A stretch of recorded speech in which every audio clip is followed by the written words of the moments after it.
ये जो वक्फ का कानून है, ये 1955 में कानून बना था और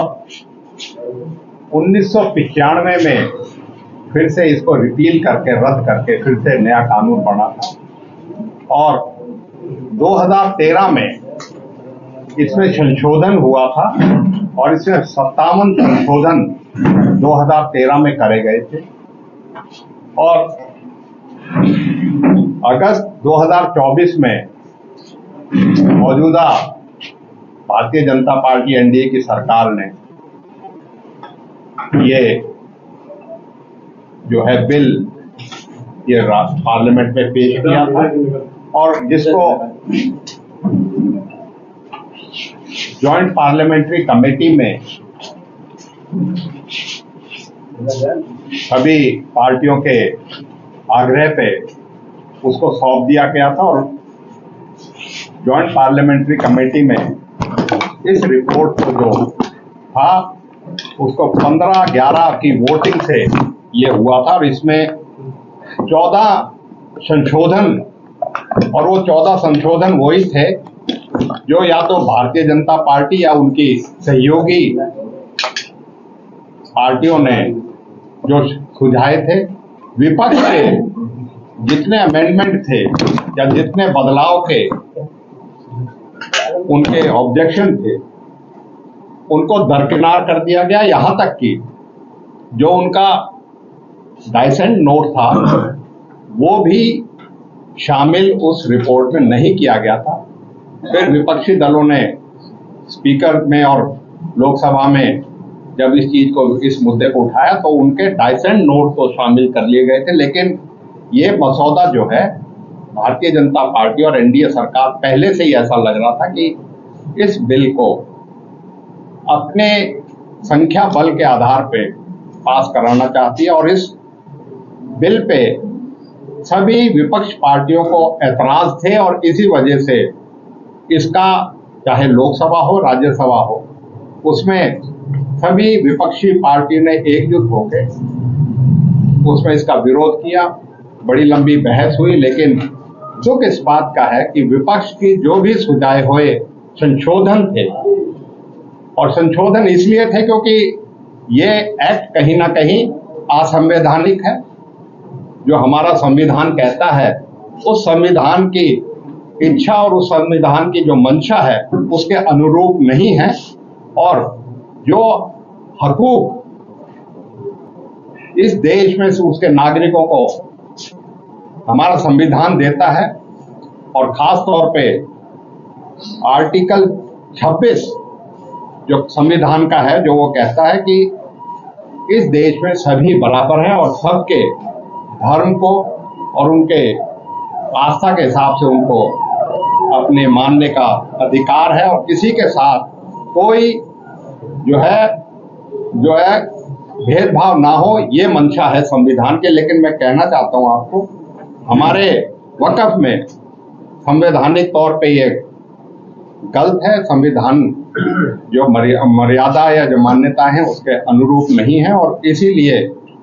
हम आज आपके बीच में कहना चाहते हैं कि बहुत से बिंदुवार मैं आपके बीच में करना चाहूंगा। तो अपनी जो है धार्मिक आस्थाओं के हिसाब से उनको चलाने का अधिकार है हिंदुस्तान के नागरिक को, लेकिन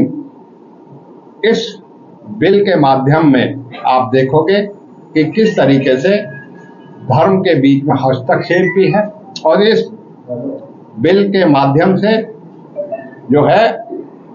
एक धर्म को मानने वाले लोगों के साथ उनके साथ भेदभाव हो रहा है। और इसीलिए ये कहते हैं देश में मुसलमानों के अलावा चाहे वो हिंदुइज्म है, क्रिश्चियनिटी है, सिखिज्म है, बुद्धिज्म है, कोई भी धर्म में दूसरे धर्म के आदमी को उसके जो धार्मिक कार्य चलाने के लिए किसी को भी शामिल नहीं किया जाता। लेकिन इस कानून के बाद इस तरह का जो फैसला इस एक्ट में आया है उसका हम विरोध करते हैं। बिंदुवार में कहूंगा, कोई भी व्यक्ति अपनी वक्फ करने के लिए आजाद था पहले, लेकिन अब उसके लिए शर्त लगा दी गई है कि 5 साल से वो अपना इस्लाम धर्म पे चलता है तो ही वो अपनी वक्फ प्रॉपर्टी कर सकता है किसी, और इस बात का कोई जवाब नहीं है कि उसका 5 साल का प्रैक्टिसिंग मतलब जो है मुसलमान होने का प्रमाण कौन देगा, और विधान लोकसभा में राज्यसभा में इसका कोई जवाब सरकार से नहीं आया। और जो इसका वक्फ करने वाला है उसकी कहीं ना कहीं कनाइवेंस नहीं होनी चाहिए। अब उसका अपनी वक्फ की जायदाद दे रहा है तो किस तरह की कनाइवेंस है, और उस कनाइवेंस का फैसला कौन करेगा। इसी तरीके के वक्फ बाय यूजर, ये अब तो जो है इस संशोधन के बाद वो कराई नहीं जा सकती, जबकि अदालत जो है हमारे देश की कानूनी प्रक्रिया है उसमें अपनी जायदाद को दे सकता है, लेकिन अब जो है वक्फ बाय यूजर जो है क्लॉज से इस तरह की अपनी जायदाद नहीं दे सकता। अगर किसी जायदाद को, वक्फ की जायदाद को गवर्नमेंट प्रॉपर्टी ये समझती है, सरकार समझती है कि ये गवर्नमेंट प्रॉपर्टी है, तो पहले उसके लिए जो फैसला करता था वो एक ट्रिब्यूनल था, और ट्रिब्यूनल में भी लोगों को गलतफहमी है। ट्रिब्यूनल में जो डिस्ट्रिक्ट जज और एक जो है उसके साथ जो ऑफिसर्स के साथ एक जो है पक्षदार होता था, एक 3 मेंबरी ट्रिब्यूनल होता था जो जुडिशियल ऑफिसर्स के होता था और जुडिशियल पावर होती थी। अब उसमें ये हो गया कि सरकार का अधिकारी, उस सरकारी जमीन का अगर कोई क्लेम आता है तो सरकार का आदमी ही, सरकार का अधिकारी उस क्लेम को डिसाइड करेगा। ये तो ऐसे ही हो गया कि अपने आप में जज भी वही, और अपने आप में तो आप समझ सकते हो कि कैसे फैसला होएगा किसी चीज के लिए। और अगली बार हर एक धर्म में अपने अपने धार्मिक जो कार्य को चलाने के लिए किसी दूसरे धर्म का जो है व्यक्ति उसमें शामिल नहीं हो सकता, लेकिन इसमें संशोधन कर दिया कि अब गैर मुस्लिम भी जो है स्टेट वक्फ बोर्ड में जो हो सकता है और इस मेंबर हो सकता है, और मेंबर होके वो इन जो है अपने कार्यों को, धार्मिक कार्यों को, मुसलमान के धार्मिक कार्य को वक्फ बोर्ड वालों को चलाने में रहेगा। और आखिर में एक लिमिटेशन का जो कानून है, म्याद का कानून है, वो पिछले वक्फ जो उसमें एक्ट में उसकी लिमिटेशन जो थी उसका अप्लाई नहीं करता था, इसमें उसको खत्म कर दिया गया है। अब कोई जो दावा होगा तो या तो वो लिमिटेशन की वजह से, या वो जो है कि भाई आपने जो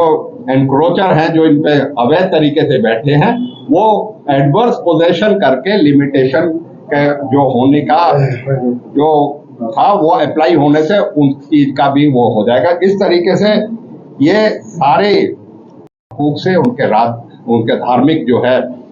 प्रबंधन में और वक्फ बोर्ड में जो एक वक्फ बोर्ड की जायदाद जो उनको मैं समझता हूं कि सरकार इससे अपना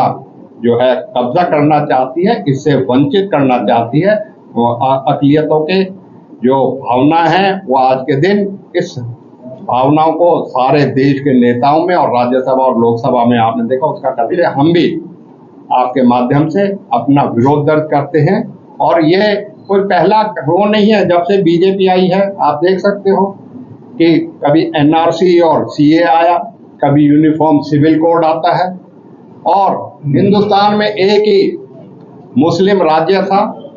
बहुल राज्य, मुस्लिम बहुल राज्य था, वो जम्मू एंड कश्मीर था। उसको भी राज्य को तोड़ के उसको यूनियन टेरिटरी बना दिया गया, जबकि आज तक भी इतने सालों बाद भी आज भी उसका स्टेटस यूनियन टेरिटरी है, जबकि वहां चुनी हुई सरकार है।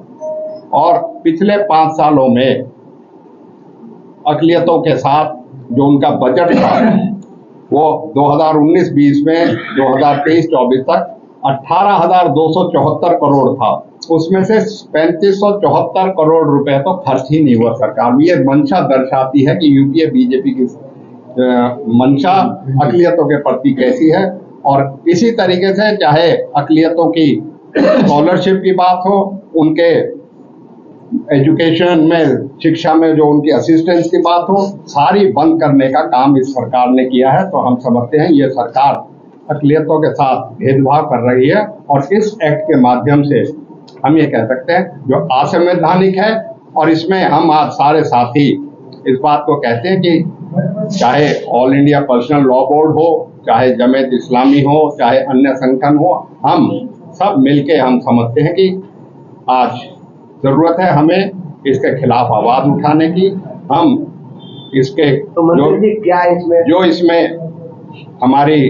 सलाह मशवरा हुआ है, जो भी हमारे पास कानूनी रास्ते हैं हम उनको भी करेंगे, चाहे हमें सर्वोच्च न्यायालय जाना पड़े। और जब भी कोई कॉल आएंगे हमारे